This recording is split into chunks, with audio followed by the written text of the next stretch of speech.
वफाकी व सूबाई वज़राए कराम, अरकान पार्लियामेंट, सेनेट व कौमी असम्बली, मोहतरम उलमाए कराम व मशाइख़ अज़ाम, मुल्क भर से आए हुए काबिल क़द्र मेहमानान गिरामी, मुअज़्ज़ज़ ख़वातीन व हज़रात, अस्सलाम वालेकुम। आमद सरकार दो आलम हज़रत मोहम्मद सल्लल्लाहु अलैहि वसल्लम की रोज़ सईद पर मैं तमाम उम्मत और हालियान वतन को मुबारकबाद पेश करता हूँ और दुआ गो हूँ कि अल्लाह ताला हमें अपने महबूब सल्लल्लाहु अलैहि वसल्लम की सीरत तैयबा पर अमल पैरा होने की तौफ़ीक़ अता फ़रमाए। मैं ये समझता हूँ, इस बात को बड़ी अहमियत देता हूँ कि आपका वक्त भी कीमती है और कुछ बातें आपके सामने ऐसी रखूँ जो मुल्क का डायरेक्शन होना चाहिए, मेरी ख्वाहिश भी है। और मैं समझता हूँ वो है उलमा इकराम का मस्जिद, मेंबर, महराब का रोल क्या होना चाहिए माशरे के अंदर। इसी हवाले से मेरा ख़्याल है मार्च या अप्रैल 2019 के अंदर, जिसका ज़िक्र मोहतरम नूरुल हक़ क़ादरी साहब ने किया, मैंने एक ख़त लिखा इस्लामिक आइडियोलॉजी काउंसिल को, इस्लामी नज़रियाती काउंसिल को, और उस ख़त के अंदर मैंने आपको 3 चीज़ें याद थी, एक चीज़ जहन से निकल गई। 4 चीज़ों के हवाले से मैंने दरख्वास्त की थी कि मैं ये समझता हूँ कि मस्जिद, मेंबर, महराब एक ऐसा इदारा है इस्लाम का जिसके रोल के हवाले से मेरे नबी सल्लल्लाहु अलैहि वसल्लम के ज़माने में मरकज़ था हर चीज़ का। और जो मैं इसके बाद आपके सामने बात रखूँगा कि जब भी इसको इस अंदाज से आप सब लोगों ने इस्तेमाल किया तो अल्लाह ने बड़ी बरकत डाली। तो मैंने वो ख़त जो लिखा उसके अंदर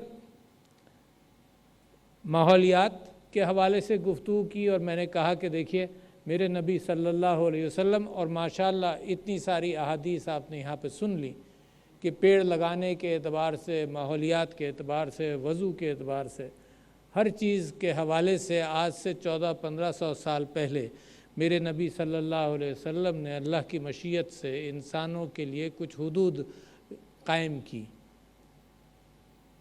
तो उस हवाले से मेरी ख्वाहिश ये थी कि मस्जिद और मिंबर से ये क्लीन एंड ग्रीन की जो कैफियत है, ये तो मेरे नबी के ज़माने से शुरू हो चुकी थी और उसको अब हम पाकिस्तान के ऊपर भी और सारी दुनिया के ऊपर चलाना चाहते हैं। तो पहली मेरी गुजारिश वो थी।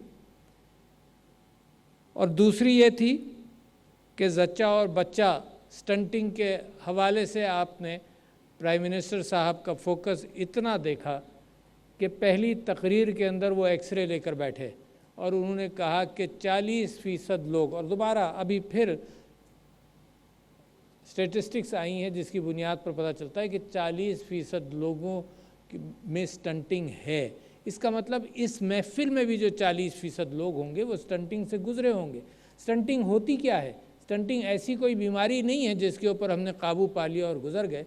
स्टंटिंग ऐसी है कि जो मेरी जहनी कैफियत को, इंटेलेक्चुअल कैपेबिलिटीज़ को महदूद कर देती है ज़िंदगी भर के लिए। ज़िंदगी भर के लिए आपने जो कुछ हासिल किया वो उसके बावजूद हासिल किया।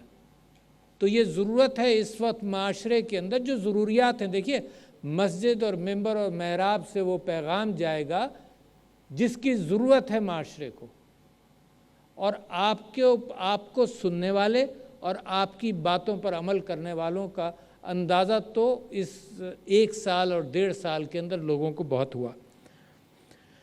तो मैंने ज़च्चा और बच्चा के हवाले से बात रखी थी और मैं ये सारी बातें उस हवाले से करता हूँ कि कुरान क्या कहता है, अल्लाह ताला के फ़रमान क्या हैं। ज़च्चा और बच्चा के हवाले से कुरान कहता है, अल्लाह का फ़रमान है कि अपनी छाती का दूध माँ पिलाए 24 महीने तक। ये स्टंटिंग के हवाले से, न्यूट्रिशन के हवाले से, माँ की सेहत के हवाले से, बच्चे की सेहत के हवाले से अल्लाह का हुक्म 3 जगहों पर तो ये है। इसका प्रचार होना चाहिए ताकि कौम की सेहत बेहतर हो। तीसरी चीज़ आपने बिल्कुल खूब बयान की, वो औरत की वरासत का मामला है।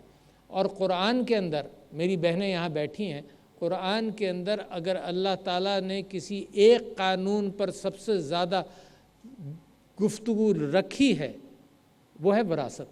سب سے زیادہ۔ اور اس کے حوالے سے آخر میں سورہ نساء میں اللہ تعالیٰ فرماتا ہے کہ جو ان چیزوں پر عمل نہ کرے وہ ہمیشہ جہنم میں رہے گا۔ تو میرے دوستوں، علماء کرام، مسجد کے ائمہ، میرا آپ سے سوال یہ ہے کہ اگر اس قوم کے اندر اس بات کا امکان ہے اور آپ واقف ہیں کہ وراثت کا خیال نہیں رکھا جاتا، تو کیسے آپ اس کو برداشت کر سکتے ہیں؟ اس کا آپ کے اوپر بھی فرض ہے کہ اللہ کے پیغام کو لوگوں کے اندر عام کیا جائے۔ یہ جو مغربی اصطلاحات ہیں امپاورمنٹ آف وومن، اس سے کہیں زیادہ امپاورمنٹ اس بات کے اندر ہے کہ اس کو وراثت اگر مل جائے تو وہ امپاور ہوتی ہے عورت معاشرے کے اندر، جو اللہ نے کہا ہے، اس سے زیادہ نہیں، وہ بہت ہے۔